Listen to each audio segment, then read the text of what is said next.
예, 안녕하세요. 저 11페이지. 예, 분계로 풀어내는 재무회계. 예, 분계로 풀어내는 재무회계 11페이지. 이론 자가 진단 보겠습니다. 자, 문제 1번입니다. 회계의 목적에 관한 다음 설명 중 옳지 않은 것은 이라고 얘기를 하고 있죠. 자, 그럼 일단 회계와 관련된 내용부터 좀 알아봐야 되겠죠. 자, 일단 회계의 정의를 놓고 본다면 회계의 정의는 어떻게 돼요? 회계 정의. 자, 회계의 정의라는 것은 뭐에 필요한 거? 유용한 정보를 제공한다가 회계 정의죠. 근데 앞에 단서가 하나 더 붙어야 돼요. 뭐가 붙냐면 의사 결정에 필요한 유용한 정보인데 어떤 정보? 회계 정보를 제공한다. 요렇게 들어가는 게 회계의 정의죠. 맞죠? 자, 그래서 1번 보시면 회계 정보 이용자의 경제적 의사결정에 유용한 정보를 제공한다. 이게 딱 뭐에 포함되어 있는 거예요? 회계의 정의를 얘기하고 있죠. 회계의 정의를 얘기하고 있고 이거는 회계 목적이 맞죠? 예. 자, 회계에서는 왜 하는 거냐? 경제적 의사결정. 뭡니까? 돈을 써가지고 이익을 남기고 손해를 나고 하는데 필요한 의사결정. 되겠습니까? 근데 회계 정의에서 제일 중요한 것 중에 하나죠. 됐죠? 자, 그러면 이러한 유용한 회계 정보를 제공하게 되는데 이런 회계 정보는 어떻게 나타나냐? 일단 재무회계를 기준으로 설명을 하자면요. 재무회계는 반드시 뭐가 들어가야 돼요? 특정한 음, 특정한 양식이 필요하다고 그랬죠. 그럼 이 특정한 양식들이 뭐냐? 재무 상태표, 그다음 손익계산서, 그다음 현금 흐름표. 이 글자 못해놨네. 현금 흐름표, 그다음 자본 변동표에 뭘 포함한다? 주석, 주석을 포함한다라는 정의가 들어가야 되겠죠. 그래서 이러한 것들이 나타나게 되는데요. 요때 여러분들이 알아둬야 될 것 중에서 제일 중요한 게, 자, 재무 상태표는 뭐가 됩니까? 일정 시점의 뭐를 재산 상태. 이거를 다른 말로 뭐 재무 상태 똑같은 얘기죠. 그죠? 그다음 손익 계산서는요. 경영 성과라고 얘기할 수 있겠죠. 경영 성과를 나타낸다. 자, 수업 중에 말씀드렸죠. 경영 성과는 가장 대표적인 경영 성과가 뭡니까? 순이익이죠, 순이익. 그러니까 회사가 수익 대비 비용이 얼마나 나타났느냐 해가지고요. 얼마나 이득이 나가지고 그 이득 난 거 가지고 뭘 하는 거예요? 아, 우리 회사가 많은 성과를 냈다. 이렇게 얘기할 수 있는 거죠. 결과적으로 돈이잖아요, 돈. 맞죠? 자, 그래서 여기 보시면 이번에 기업의 재무 상태, 경영 성과 및 재무 상태 변동에 관한 정보를 제공한다. 이러한 것들은 뭐 재무 제표에 대한 설명을 하고 있겠죠. 왜요? 회계 정보가 나타나는 걸 얘기하고 있는 거니까. 되겠습니까? 자, 다음. 자, 3번에 보시면 경영자의 수탁 책임 수행의 결과를 알 수 있다라고 되어 있죠. 자, 경영자. 회사 입장에서는 경영자가 회사를 운영을 잘 했다, 못했다라 따지는 것은 뭐 여러 가지가 있겠죠. 여러 가지가 있는데 여기 보면 수탁 책임 수행의 결과를 알 수 있다 되어 있죠. 여기 수탁이라는 건 뭐냐면요. 경영자한테 경영자를 우리 회사가 있다 그러면 주주들이 자, 우리 회사의 대표이사를 누구로 하자라고 정해가지고 데리고 올 수 있겠죠. 회사를 운영하는 사람을. 그러면 그 사람이 순이익을 많이 남겨야 뭐가 되겠습니까? 회사 운영을 잘했다 이렇게 될 거고요. 순이익을 못 남겨 손해가 났어. 그럼 어떻게 돼요? 바로 잘리겠죠. 예, 그래서 경영자의 수탁 책임 수행의 결과를 알 수 있다라는 것도 회계의 목적 중에 하나로 하는데 그렇다고 해서 얘가 되게 큰 걸 차지한다라는 건 아니고 회계의 목적에는 부합하겠죠. 자, 4번 소비자가 구매한 제품의 특성을 평가하는 데 필요한 정보를 제공한다. 자, 지금 보면 소비자가 구매한 제품의 특성을 평가한다. 이거는 뭡니까? 여론조사도 해야 되고 설문조사 여론조사를 설문조사를 해가지고 이 제품 쓰시고 어떻습니까? 이렇게 물어보는 거잖아요, 그죠? 회계 정보는 이거를 만드는데 얼마의 비용이 들어갔다, 그리고 이걸 팔아서 얼마의 이득이 났다, 요쪽인 거고요. 소비자가 구매하는 제품의 특성을 평가하고 하는 데는 뭡니까? 설문조사도 하고, 그다음 팔려나간 모델들을 비교해서 어떻게 생긴 모델들이 잘 나가더라. 이런 게 되겠죠. 그래서 이런 것들은 회계의 목적과는 거리가 좀 멀다고 보셔야 되겠죠. 그래서 설명 중 옳지 않은 것은 몇 번? 4번 되겠습니다. 예, 다음 2번입니다. 2번. 자, 이번 문제는 뭐냐면요. 다음 중 회계의 목적에 대한 설명 바르지 않은 똑같은 얘기입니다. 자, 일정 시점의 재무 상태를 파악한다. 일정 시점의 재무 상태를 파악하는 걸 아까 뭐라고 했습니까? 재무 상태표라고 얘기했고요. 자, 다음 일정 기간 동안의 경영 성과를 측정한다. 이건 뭡니까? 손익 계산서겠죠? 손익 계산서 이렇게 될 거고요. 다음 종업원의 근무 성적을 산출하여 승진에 반영한다. 자, 요거 같은 경우에는요. 영업직 사원 같으면 가능하겠죠. 왜요? 영업직 사원 같은 경우에는 이익이 얼마나고 뭐 이런 거 따질 수 있잖아요. 그죠? 그런데 일반적인 사원이라고 하면 그것만 가지고 승진에 반영할까요? 인성도 봐야 되고, 그 다음 이 사람 출퇴근하는 것도 봐야 되고, 다른 직원들한테 대하는 것도 봐야 되고, 여러 가지 거를 다 봐야 되겠죠. 그래서 종업원의 근무 성적을 산출하는 것은 산출하여 승진에 반영한다는 얘기는 100% 맞다고 할 수는 없어요. 다음 4번 이해관계자들에게 의사결정에 필요한 정보. 자, 의사결정에 필요한 회계 정보, 유용한 회계 정보 제공하는 거. 이게 뭡니까? 회계의 정의였죠. 그죠? 그래서 원문은 1번, 2번, 4번은 맞는 얘기고요. 3번은 틀렸다고 보셔야 되겠죠. 자, 다음 문제 3번입니다. 다음 가로 안에 들어갈 용어로 맞게 짝지어진 것은 자, 재무상태표는 일정 뭐라고요? 시점입니다. 일정 시점. 재무상태표는 일정 시점이라고 얘기했고요. 뭘 나타낸다? 경영 성과가 아니라 재산 상태, 재무 상태를 나타내죠. 자, 그 다음에 손익계산서는요. 일정 기간에 뭐를 나타낸다? 경영 성과를 나타낸다. 이건 이제 뭐하고도 여러분들 무조건 알아야 되는 거죠. 이 정도는 절대 놓치시면 안 됩니다. 다음 문제 4번. 자, 재무제표의 명칭과 함께 기재해야 할 사항으로 틀린 것은 이라 되어 있죠. 자, 재무제표의 명칭과 함께 기재해야 할 사항이라는 건 재무상태표, 손익계산서, 현금흐름표, 자본변동표 거기에 뭘 포함한다? 주석을 포함한다 그랬죠. 그래서 어느 회사 거냐라는 기업명이 들어가야 되고요. 보고기간 종료일이라는 건 내가 이 재무상태표나 손익계산서 이런 걸 작성할 때 언제까지의 혹은 언제 날짜라고 하면 재무상태표 될 거고요. 그 다음에 어느 기간 이렇게 되면 손익계산서 되겠죠. 그래서 언제까지 혹은 언제 시점의 경영성과가 나타내야 되니까 보고기간 종료일은 꼭 들어가 주셔야 됩니다. 다음 3번 금액 단위 원이냐 천원이냐 이런 거 들어가야 되겠죠. 자, 기능통화가 아니고요. 무슨 통화? 보고통화. 뭐 원이냐 달러냐 뭐 이런 거 그런 게 들어가야 되겠죠. 그래서 정답은 몇 번? 4번이 틀린 겁니다. 다음 문제 5번. 자, 다음 중 회계의 기본 목적을 가장 잘 설명한 것은 이라고 되어 있죠. 자, 회계의 정의가 뭐예요? 회계 정의. 의사결정에 필요한 유용한 회계 정보를 제공하는 게 회계의 가장 큰 정의가 회계의 정의가 되죠. 그러니까 지금 보시면 2번 기업에서 다양한 이해관계자의 의사결정에 유용하고 적정한 정보를 제공하는 것이다 라고 되어 있죠. 예, 이건 뭡니까?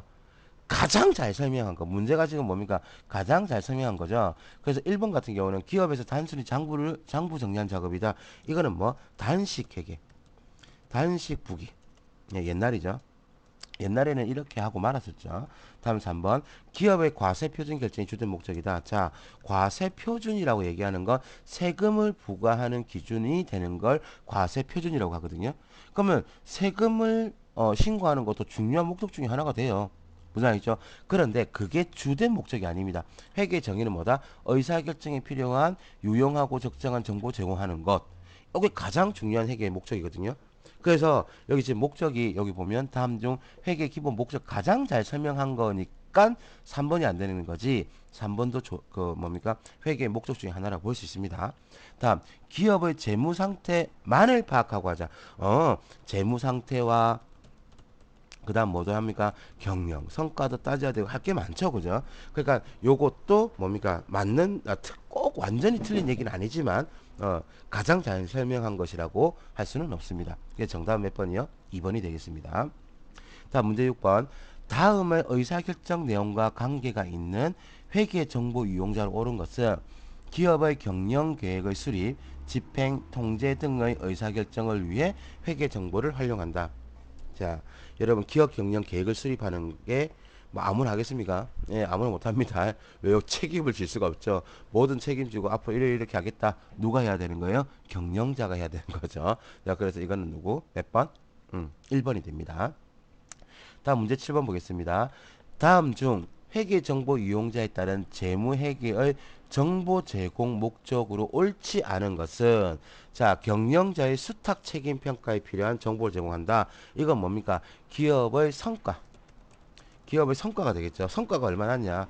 그래서 경영자한테 우리 회사를 맡겼더니만 이만큼의 성과를 냈다. 잘했네. 그러면 뭘 줄 수도 있고요. 인센티브나 성과금을 줄 수도 있고요. 만약 그렇지 않다면은 잘라야지 뭐. 그죠? 예. 그래서 기업의 성과와 관련된 거니까 재무회계 정보 제공 목적으로 옳다라고 볼 수 있겠죠.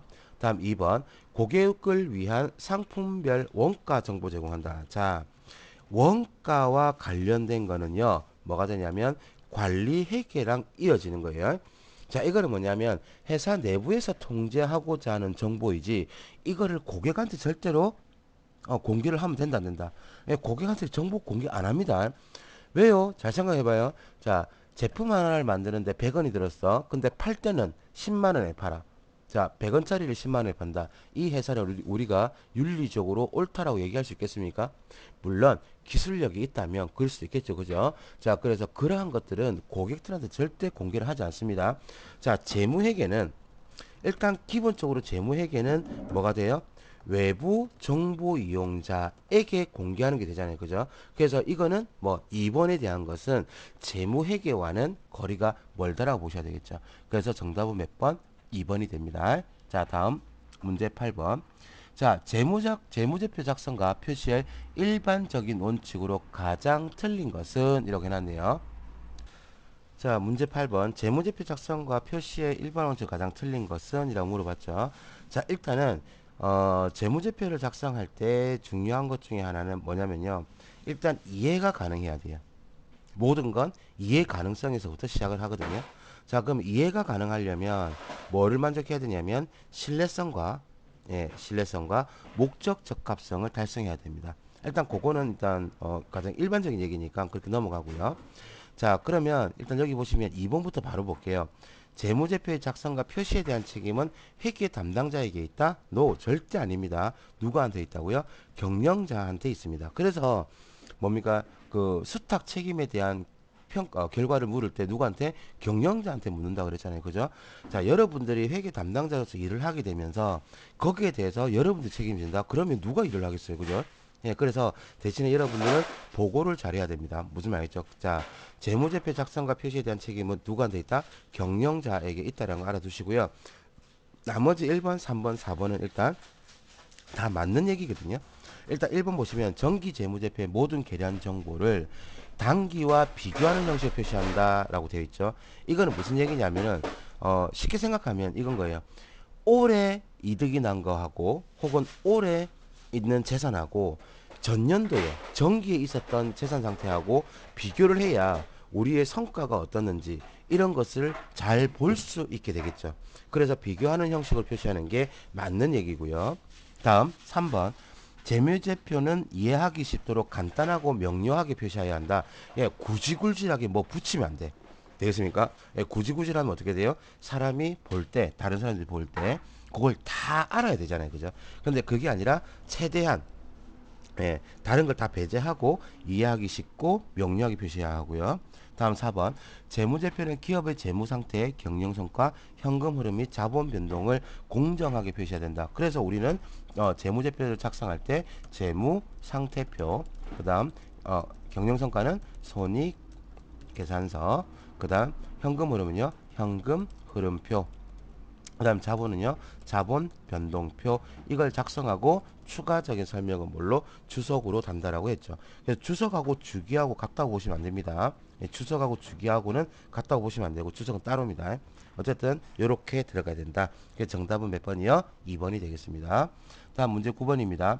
회계 정보가 갖춰야 할 주요 질적 특성인 목적 적합성의 하위 질적 특성으로 옳은 것은 이라고 했습니다. 자, 이 내용을 알려면 일단 회계 정보는 무슨 특성을 갖고 있어야 돼요?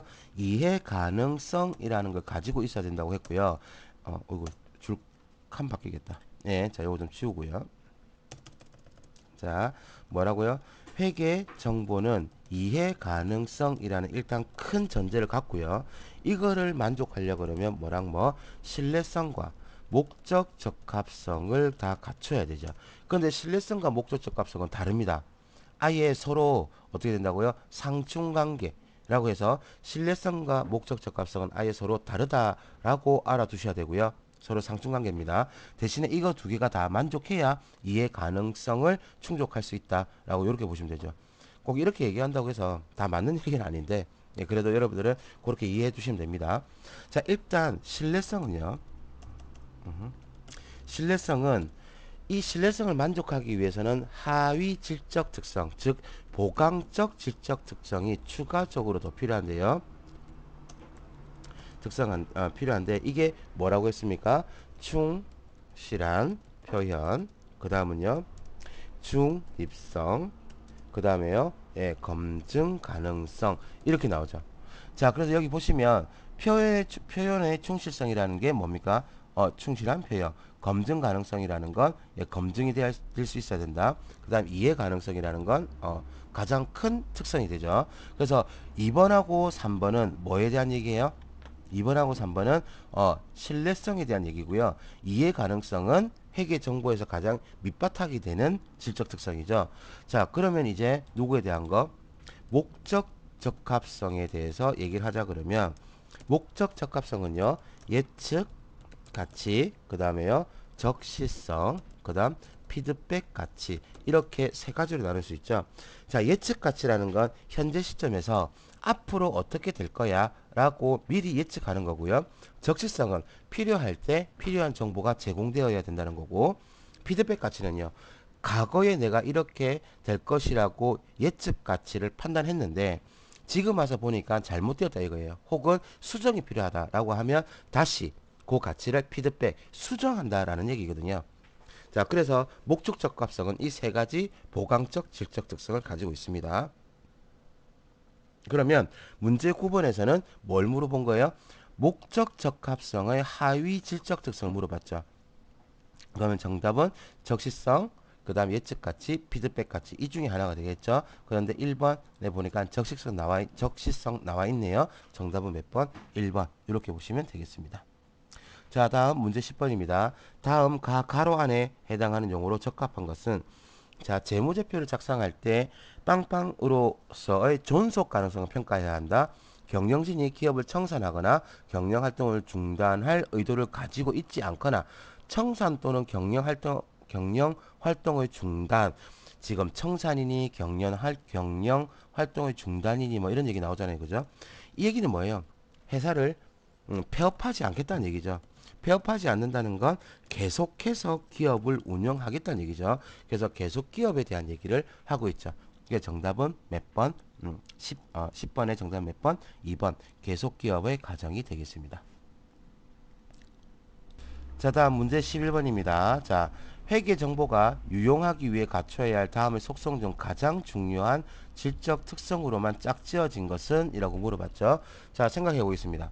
자, 회계 정보가 유용하기 위해서 갖춰야 할 다음의 속성 중 가장 중요한 질적 특성이라고 했죠. 자, 회계 정보가 회계 정보의 특성은 일단 어디서 출발한다고요? 이해 가능성에서부터 출발을 하죠. 출발하는데 이걸 만족하려면 뭐가 뭐 있어야 된다? 목적 적합성과 신뢰성이라는 게 따라와야 된다 그랬죠. 그러면 목적 적합성과 신뢰성의 하위 질적 특성들은 보강적 질적 특성들이죠. 이러한 것들은 목적 적합성과 신뢰성을 만족하기 위한 거거든요. 근데 여기서 뭡니까? 가장 중요한 질적 특성으로만 짝지어진 것이라고 물어봤죠. 그럼 여러분들 뭐 아까 전에 얘기했던 목적 적합성과 신뢰성. 정답은 몇 번? 1번입니다. 보강적 질적 특성들이 지금 막 나열되어 있죠. 그래서 이러한 것들이 아니라 뭐 목적 적합성과 신뢰성 이렇게 보시면 되겠습니다. 다음 문제 12번. 자, 회계 순환 과정에 있어 기말 결산 정리를 하게 되는 근거가 되는 과정으로 가장 적절한 것은, 자, 기말 결산 정리를 한다는 건요. 이렇게 되죠. 1년이면 1년 이런 식으로 회계 단위를 놓고요. 그 회계 단위 기간에 뭐가 됩니까? 성과가 어떻게 되냐 이런 걸 정리하고 하는 게 뭡니까? 결산이에요. 무슨 말이죠? 그러니까 회사가 경영 성과나 아니면 재무 상태가 어떻게 변했냐 이런 걸 따질 때 기간을 두고 본다라는 얘기가 되겠죠. 그래서 기말 결산 정리와 관련되어 있는 건 뭐와 깊다? 기간별 보고의 과정과 가장 관련이 깊다라고 보시면 되겠습니다. 예, 되시기 충분하시죠? 예, 이렇게 보시면 되겠습니다. 다음 문제 13번. 자, 다음 재무제표의 질적 특성 중 신뢰성과 가장 관련이 없는 것이라고 돼 있죠. 자, 그러면 아까 전에 신뢰성은 뭐였어요? 충실한 표현, 중립성, 검증 가능성. 요거 세 가지 얘기하고 있는 거잖아요. 그죠? 여기 보시면 1번에 보면 뭐 돼 있습니까? 회계 정보를 생산하는 데 있어서 객관적인 증빙 자료를 사용해야 한다. 그럼 이건 뭐가 돼요? 믿을 수 있는 정보가 돼야 된다는 얘기죠. 그 다음 2번 동일한 거래에 대해서는 동일한 결과를 예측할 수 있도록 회계 정보를 제공해야 된다. 이게 뭡니까? 이게 중립성이라. 그러니까 어느 한쪽으로 치우치면 된다 안 된다? 안 된다는 얘기예요. 자, 다음 유용한 정보를 위해서는 필요한 정보는 재무제표에 충분히 뭡니까? 충실한 표현 이렇게 되겠죠. 충실한 표현 이렇게 되는 거고요. 다음 4번 의사결정에 제공된 회계 정보는 기업의 미래에 대한 예측 가치. 자, 예측 가치는 어디가 포함됩니까? 목적 적합성에 포함되고 신뢰성과 관련이 없겠죠. 자, 그럼 1번에 그건 안 써졌네. 1번은 뭐가 되는 거예요? 예, 검증 가능성 이렇게 되죠. 왜? 객관적인 증빙 자료가 있어야 검증할 수가 있고 그걸 믿을 수가 있겠죠. 그래서 지금 여기에서 4번은 어디에 대한 얘기를 하고 있습니까? 목적 적합성에 대한 얘기를 하고 있습니다. 그래서 정답은 몇 번이요? 예, 4번 이렇게 되겠죠. 다음 문제 14번입니다.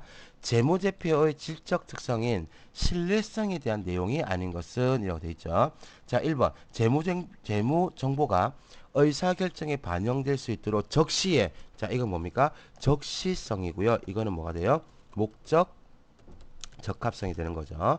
다음 재무정보가 특정 이용자에게 치우치거나 편견을 내포해서는 안 된다. 이건 뭡니까? 중립성에 대한 중립성에 대한 이야기고요. 이거는 어디에 포함된다? 신뢰성에 포함되겠죠. 그럼 정답 몇 번? 2번이 됩니다. 잠깐만요. 신뢰성에 대한 내용이 아닌 것이네요. 몇 번입니까? 1번이죠. 적시성은 목적 적합성이니까 1번이 아니고요. 3번 거래나 사건은 사실대로 충실하게 뭡니까? 충실한 표현. 이것도 어디에 포함되는 거예요? 신뢰성이 포함되는 거죠. 다음 4번 동일한 사건에 대해 다수의 서로 다른 측정자들이 동일하거나 유사한 측정치에 도달하여야 한다. 이건 뭡니까? 중립성 이렇게 보셔야 되겠죠. 보시고요. 다음 문제 15번. 회계는 정보 이용자들 기준으로 외부 보고 목적인 무슨 회계요? 재무 회계와 됐습니까? 재무 회계와 이거 좀 길어지네. 예, 여기다가 자 뭐요? 재무 회계 이게 뭐예요? 외부 보고 목적이죠. 목적인 뭐 재무 회계와 세무 보고 목적인 그다음 내부 보고 목적인 이라고 돼 있죠. 내부 보고 목적은 뭘로 보셔야 되는 거예요? 관리 회계 이렇게 보시면 되죠. 그 세무 보고 목적인 것은 뭐 국가에 세금 내는 거죠. 이거는 세무 회계로 다시 분류할 수 있습니다. 다음 문제 2번 회계 연도가 시작하는 날을 뭐라고 합니까? 당기 그러니까 우리 회계 연도를 당기라고 하잖아요.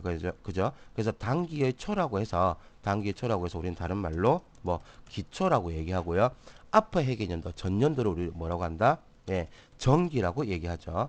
그다음 회계 연도가 끝나는 날을 당기 말이라고 해서 기말이라고 이야기합니다. 다음 현재의 회계 연도 우리 뭐라고 한다고요? 당기라고 하고요. 다음 회계 연도는 차기라고 얘기하죠. 다음 회계연도는 차기. 그래서 단기의 회계연도, 현재의 회계연도는 단기, 다음의 회계연도는 어떻게 차기 이렇게 보시면 되겠죠. 예, 다음 문제 16번. 다음 중 역사적 원가주의와 가장 관련성이 높은 것은 자, 이건 또 뭡니까? 할 말이 많죠. 일단은 뭡니까? 역사적 원가주의라고 얘기했습니다. 역사적 원가주의라는 건 일단 말만 들어도 역사적 이건 뭐가 돼요? 과거를 얘기하고 있다라는 얘기. 네, 과거에 대한 얘기를 하고 있죠. 그러면 과거와 관련된 건 무슨 회계라고 했어요? 재무 회계라고 얘기했죠. 재무 회계는 뭐 재무 회계는 이해 가능성을 높이기 위해서 신뢰성과 목적적 합성이라는 두 가지 질적 특성이 있잖아요. 그죠? 그 중에서 누구와 관련이 있다? 신뢰성과 관련이 있습니다. 되겠습니까? 역사적 원가주의 말고요. 미래 앞으로 어떻게 할 것이냐를 결정하기 위한 게 뭐가 됩니까? 관리 회계가 되고요. N은 뭐와 관련이 있다? 목적 적합성과 관련이 있다라고 이렇게 들어가고 생각을 하셔야 돼요. 되겠습니까? 그래서 1번 볼게요. 회계 정보의 목적 적합성과 신뢰성 모두 높일 수 있다. No. 자, 역사적 원가주의는 재무 회계와 관련된 거고 재무 회계는 과거에 일어난 사실을 기록하게 될 거고요. 그리고 얘는 누구? 신뢰성과 가장 관련이 깊습니다. 목적 적합성은 아니에요. 그래서 1번이 틀렸다고 볼 수 있겠죠.